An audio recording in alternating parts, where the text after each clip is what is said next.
মুত্তাকিনদের জন্য স্থায়ী জান্নাত রয়েছে, সেখানে তারা চিরকাল অবস্থান করবে। লাহুম ফিহা মা ইয়াশাউন, তারা সেখানে যা চাইবে তাই পাবে।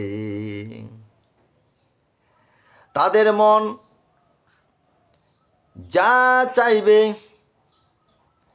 এবং তাদের চোখ যাতে তৃপ্ত হয়, এমন কোনো জিনিস জান্নাতের মধ্যে অভাব থাকবে না, সব কিছুই পাবে।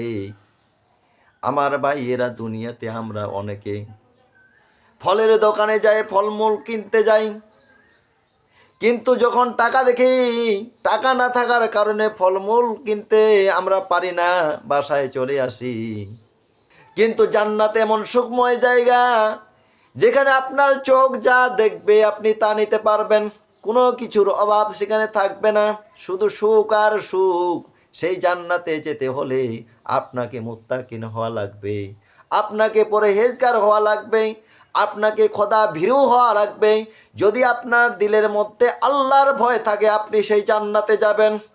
আপনি যদি আল্লাহর প্রতি ঈমানদার হন, রাসূলের প্রতি ঈমান রাখতে পারেন, আর রাসূলের উপর যে কিতাব অবতীর্ণ হয়েছে আল কোরআনের উপর ঈমান রাখতে পারেন, আপনার জীবনকে যদি সেই রকম করে সাজাতে পারেন, আপনিও যাবেন সেই জান্নাতে।